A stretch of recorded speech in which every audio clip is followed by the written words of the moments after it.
Hello मेरे pharma magicians, कैसे आप सब। वेलकम बैक टू फार्मेस्टिक। तो आज का हमारा वीडियो होने वाला है कुछ थोड़ा सा अलग टॉपिक पे।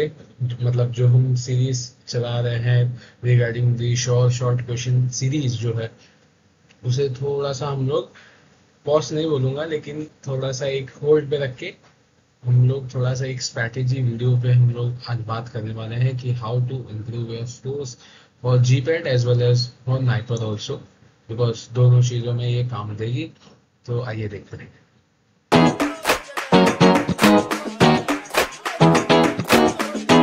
चीज़ों में ये काम देगी। तो आइए देखते हैं। तो आपको सबसे पहला ये चीज़ समझना पड़ेगा। देखो, मैं हमेशा एक चीज़ बोलता हूँ कि आपको ये डिसाइड करना है कि आपका लेवल कौन सा है। अब अगर आपने जो आपकी स्टडीज़ है, जो जीपैट की प्रिपरेशन है, वो अभी आपने लास्ट 2 मंथ्स में स्टार्ट किया है, तो ऑब्वियसली आपका जो स्कोर है वो अराउंड 100 तक होगा। ठीक है, या उससे कम होगा, तो लेट्स से लेस देन 100। ठीक है। अगर आपने जीपैट का प्रिपरेशन कुछ 6 महीना या 7-8 महीना हुआ, सो मैं बोलूंगा आपका स्कोर है वो 100 के ऊपर है। ठीक है। ओके। थर्ड कैटेगरी वो है जिसने 1 साल 2 साल प्रिपेयर किया है, तो उनका जो स्कोर है वो तो भाई 250 प्लस मैं बोलूंगा। ठीक है। अभी जिसका अगर नहीं है 250 प्लस, और मैंने 2 या 1 साल पहले पढ़ाई स्टार्ट की है, तो डोंट वरी, जितना भी आ रहा है आज हम लोग जो भी बात करेंगे, आपका डेफिनेटली स्कोर इम्प्रूव होगा अगर आपने जो मैं टिप्स बताऊंगा वो आप फॉलो करोगे।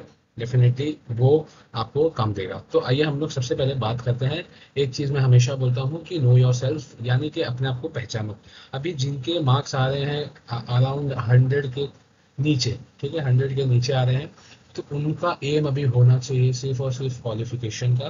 बिकॉज यहाँ पर देखो आपका एक लेवल पता चल रहा है कि ओके, आप जो है ये एग्जाम को क्वालिफाई कर लेंगे, कर सकते हैं। ठीक है, कर सकते हैं अगर और मेहनत करूंगा तो। ठीक है। आप यहाँ पर अगर आप सोचेंगे कि मैं रैंक लाऊं या कुछ ऐसा पढ़ लूं, तो आई गेस वो बहुत रेयर केस होगा जिनको अभी ये टाइम पे 100 मार्क्स आ रहा है और उन्होंने जीपैट में अच्छे रैंक लाए। तो ये बहुत रेयर केस होगा। लेकिन अगर मैं रेयर की बात ना करते हुए जो एक्चुअल सिनेरियो है इस पर अगर मैं बात करूँ, सो ये है कि आपको क्वालिफिकेशन को फोकस करने से। अब सर, क्वालिफिकेशन के लिए फोकस करने के लिए मुझे क्या करना है? तो ये जो 100 मार्क्स है इसको आपको तब्दील करना है 200 मार्क्स में। ठीक है, यानी कि इसको आपको इंक्रीज करना है 200 मार्क्स तक। ठीक है। अब अब जिनके आ रहे हैं कुछ 150 टू 200, ठीक है, 150 टू 200, उनको क्या करने की जरूरत है? उनको पुश करने की जरूरत है। यहाँ पर आप जो है, आप उस कैटेगरी में हो जो क्वालिफाई तो आपका होना 90 टू 95% तय है। ठीक है, 90 टू 95% तय है। अब यहाँ पर एक चीज मैं बता दूं, ये मैं जनरल कैटेगरी की बात कर रहा हूँ। ठीक है। अगर आप कोई कैटेगरी से बिलोंग करते हैं, जैसे कि OBC S T S C, तो वहां पर आपको तो 100 मार्क्स में ही आई गेस आपका क्लियर हो जाएगा जी भाई। ठीक है। तो अभी 150 टू 200 मार्क्स अगर आपके आ रहे हैं, तो आपको क्या करना है? आपको ये 200 को, मतलब ये जो रेंज है इसको इम्प्रूव करना है टूवर्ड्स 250 प्लस। ट्राई करके देखो। ठीक है। कैसे करना है वो मैं बताऊंगा, डोंट वरी। लेकिन यहाँ पर आप नोट डाउन कीजिए कि ओके सर, मेरा 100 मार्क्स से कम या 100 के थोड़ा ऊपर है, यानी कि 100 टू 150 में आता है। So I need to qualify, I need to take this marks to 200, and if I am getting from 150 to 200 this in this range, so I have to clear out this range and move towards the 250 plus marks. Why?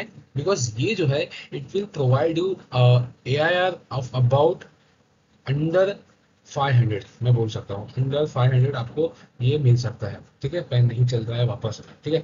तो आपको A R 500 या थोड़ा उसके ऊपर भी जाएगा, that's enough. मतलब 1000 के अंदर तो आप आराम से ही रहोगे। ये अंडर 500 में यहाँ पर फिक्स नहीं बोल सकते, because depending upon the difficulty of the paper. ठीक है।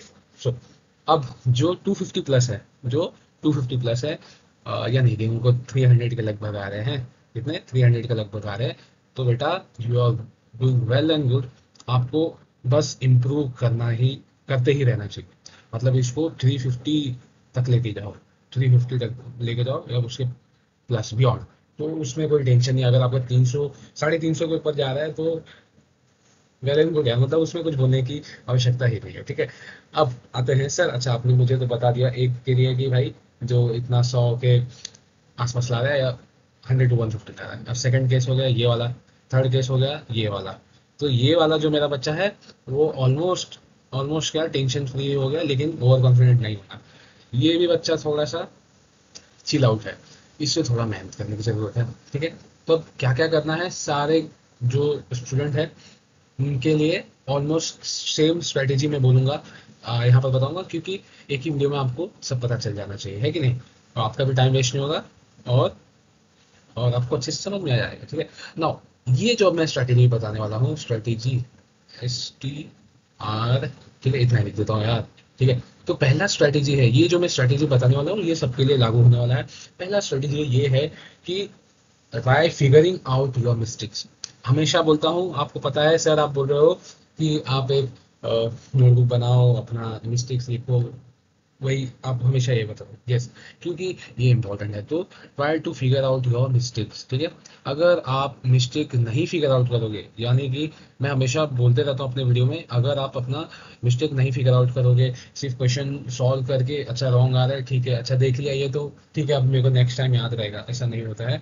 बहुत कम केसेस में होता है कि आपको याद रह जाएगा कि अच्छा ये मेरा रॉन्ग हुआ था, लेकिन अब मिस्टेक्स को एनालाइज करना मतलब ये नहीं होता है कि अच्छा मेरा किसी ने पूछा कि what is the pore size of aqueous pore size of the membrane, तो आपने 5 to 5 किया, बट एक्चुअल आंसर उसका 4 to 10 है, ठीक है। तो इसका मतलब ये नहीं है कि रॉन्ग हो गया, अब ठीक है हम लोग बाद में देख लेंगे ये बाद वाला जो एटीट्यूड है ना, फिर वो आपको एकदम पीछे की तरफ लेके जाएगा, ठीक है। तो मिस्टेक्स को एनालाइज करना है कि मेरा मिस्टेक कैसे हुआ। अगर मैंने ये टॉपिक पढ़ा है तो मेरा ये मिस्टेक हुआ कैसे, ये आपको डेफिनेटली फिगर आउट करना पड़ेगा। अगर आपने टॉपिक नहीं पढ़ा, दैट्स अ डिफरेंट सिनेरियो, तो आपको ये फोकस करना चाहिए कि अच्छा मैं ये टॉपिक पढ़ूंगा बिकॉज इसका क्वेश्चन आ रहा है, ये एक इंपॉर्टेंट टॉपिक है जो कि मेरे से छूट गया है, आई एक्सेप्ट दैट मिस्टेक। लेकिन अगर मैं आगे ये अगर क्वेश्चन आएगा तो इसको मैं राइट करूंगा, डिपेंडिंग अपॉन द सिचुएशन, कि लाइक आप पहली बार पढ़ रहे हो या सेकंड टाइम पढ़ रहे हो, या आपको वो टॉपिक आपने पढ़ा हुआ है। तो मिस्टेक्स को एनालाइज करना बहुत जरूरी है। एनालाइज करो कि कहाँ गलती हुआ, कैसे गलती हुआ, ठीक है। सेकंड चीज मैं बोलूंगा ना, बहुत बच्चों में मैंने सुना, मैंने बहुत बच्चों से बात भी की है, उनका जो टेस्ट है ना अराउंड 30 मिनट्स में खत्म हो जाता है, 30 to 40 मिनट्स में। अब भैया मैं आपको एक सवाल पूछूंगा कि इतना घाई क्यों है आपको, ठीक है। आपको 3 घंटे मिल रहे हैं, अरे यार आराम से सॉल्व करो ना, चीजें देखो।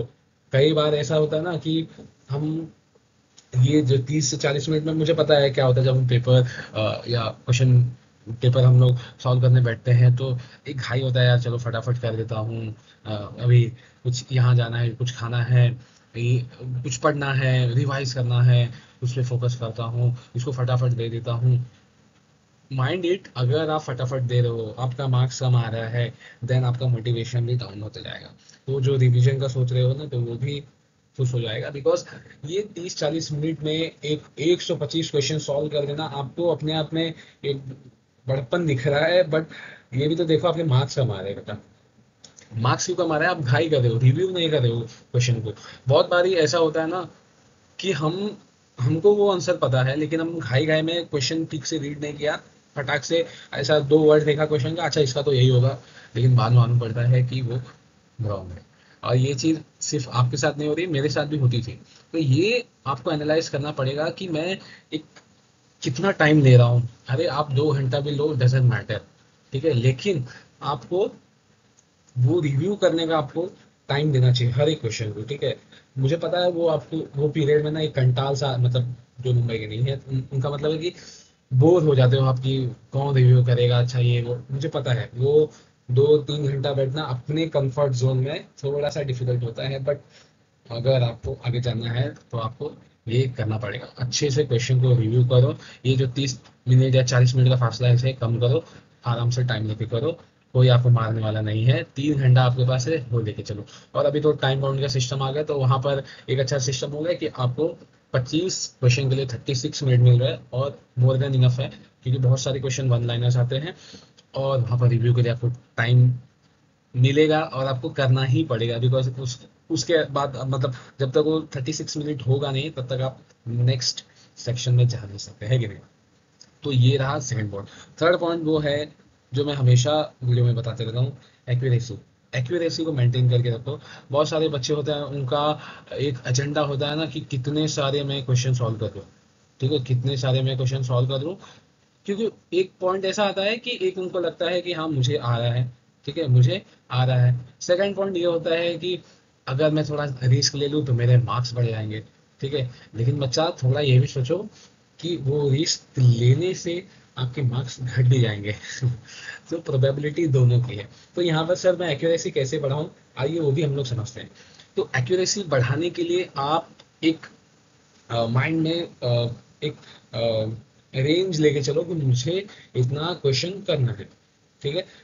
फॉर लेट्स से 125 क्वेश्चंस में से आपको 60 या 50 क्वेश्चन ऐसे हैं जो आपको पता है कि ये राइट है, ठीक है। अगर जो जिनके मार्क्स अभी कम आ रहे हैं, जैसे लेट्स से 100 आ रहे हैं, 100 to 150 आ रहे हैं, तो ऑब्वियसली वो जो शॉर्ट शॉर्ट वाला है वो थोड़ा सा उसका क्वेश्चंस का नंबर कम होगा, ठीक है। लेकिन अगर मार्क्स ज़्यादा आ रहे हैं तो ये जो रेंज है, मतलब क्वेश्चन सही होने का जो अनुमान है वो थोड़ा ज़्यादा होगा। आई होप आपको ये चीज़ समझ में आ रही है, ठीक है। तो अगर आपको पता है कि मेरा इतने रेंज में ये क्वेश्चंस राइट है, तब आप रिस्क लीजिए फॉर 10 क्वेश्चन। उसमें भी रिस्क ऐसा होना चाहिए 50-50 का, कि अच्छा ये दो ऑप्शन में से कोई एक राइट है। अब ऐसा नहीं है कि कोई तुक्का मार गया आपने कि चार में से मुझे कुछ पता ही नहीं है, कोई आइडिया नहीं, बट फिर भी एक लगा देता हूँ। ये गलती मत करो। आपको इतना पता है कि चार ऑप्शन में से दो गलत है, और एलिमिनेशन में जो बोलता हूँ ना, तो एलिमिनेशन करके आपको दो में से 50-50 का चांस लग रहा है, वहां पर आप रिस्क ले सकते हो, ठीक है। अब मैं आपको एक बताऊं, रियल लाइफ सिनेरियो है। एक स्टूडेंट था, उसने जी पैट में सिर्फ 90 क्वेश्चन सॉल्व किए थे, ठीक है। और सिर्फ 90 क्वेश्चन, ठीक है। और उसके राइट आंसर कितना आए थे, 82। तो सोचिए एक्यूरेसी कितने की थी, है कि नहीं। और सेम एक बच्चा था, उसने अराउंड 100 या 102 क्वेश्चन सॉल्व किए थे, और उसके रॉन्ग कितने गए, 25, ठीक है। तो ये देखो कितना डिफरेंस क्रिएट करता है। यहाँ पर ना मार्क्स भी डिफरेंस हो जाता है, बिकॉज वो नेगेटिव कट होता है। इसके लिए मैं बोलता हूँ accuracy is the most important thing after your analysing your mistakes, ठीक है। तो एक्यूरेसी बहुत इंपॉर्टेंट है। मैं हमेशा ये बोलते रहूंगा आपको, जीपैट के आखिरी तारीख तक ये बोलते रहूंगा कि accuracy accuracy, and also mistake mistake analyse mistake mistake, ठीक है। तो ये अगर तीन पॉइंट जो है ना, ये एकदम मतलब बोलते हैं ना most factor affecting in your marks, ये तीन, ये तीन अगर आप लेके चलोगे, अपना मिस्टेक अगर आप एनालाइज नहीं करो तो आपका स्कोर नहीं बढ़ेगा। जैसा कि आपने सुना होगा, एक अच्छा वही इंसान है जो अपनी गलतियां सुधारता है कि नहीं। दूसरा ये है जो बोलते हैं ना, शैतान का जो घाई का काम शैतान का। तो ये जो आप अगर शैतान नहीं है तो आपको ये जो टाइम का जो आपको चूल मचता है कि फटाफट वो कम करो। तीसरा है एक्यूरेसी, ठीक है। वो एक फोकस लेके चलना, अर्जुन जैसा एक फोकस लेके चलना कि हाँ डायरेक्ट तीर मेरा वहीं पर जाएगा। तो accuracy, this three points are most important to increase your score, whether you are on the first category I mentioned about 100 to 150 or 150 to 200 or above that, ठीक है। So these are the things you have to carry with you, चाहे आप irrespective of any category, जो मैंने आपको video में पहले बताया। नाउ कुछ और जो मिसलेनियस पॉइंट्स हैं जो बहुत ही इंपॉर्टेंट बन जाता है। पहला चीज है उसमें कॉन्सेप्ट, ठीक है। कॉन्सेप्ट को भी आपको क्लियर रखना है अपना, चाहे वो कोई भी कैटेगरी में हो। ये मैं आज जो बता रहा हूँ टिप्स, ये ना कॉमन टिप्स है, चाहे वो कोई भी कैटेगरी का बच्चा हो। इसमें मतलब आपके स्कोर बढ़ने ही बढ़ने हैं अगर आप ये तीन चीजें लेके चल रहे हो, ठीक है। ओके ना। और एक और अगर मैं आपको पॉइंट बताऊं, लास्ट है but not least, is confidence on your self, ठीक है। Confidence on your self. कुछ बच्चे ऐसे होते हैं जिनका मार्क्स कम आ रहा है, वो एक लूज कर लेते हैं अपना कॉन्फिडेंस की, सर अब मेरे से नहीं हो रहा, मैं क्या करूँ, मैं ऑनलाइन ऑनलाइन नहीं, ठीक है। कम मार्क्स आ रहे हैं, चलो मुझे पता तो चल रहा है मेरी कमियां क्या है। अब ये कमियां पता चल गई है, तो अब इस कमियों को मैं एक अपॉर्चुनिटी लेके इसे इम्प्रूव करूँ, ये सोच रखो, दैट्स अ कॉन्फिडेंस।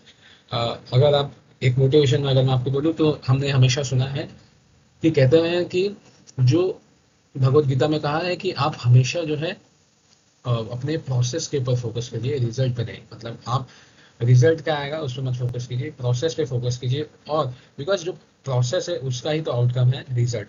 यानी कि अगर आप जो काम कर रहे हैं, आप ये पढ़ाई कर रहे हो, आप ये 3 चीजें मिस्टेक, टाइम और एक्यूरेसी मेंटेन कर रहे हो, ठीक है, तो ये आपका प्रोसेस इंप्रूव हो रहा है। और अगर प्रोसेस इंप्रूव होगा तो ऑब्वियसली आपका फाइनल प्रोडक्ट भी अच्छा होगा। अगर जैसे कि आप अगर चाय बना रहे हो, अगर उसमें शक्कर उल्टा सीधा डाल दिया, चाय पत्ती ज़्यादा डाल दी, दूध कम डाल दिया, पानी कम ज़्यादा कर दिया, तो क्या चाय अच्छा बनेगा? जो फाइनल प्रोडक्ट है वो अच्छा बनेगा? नहीं।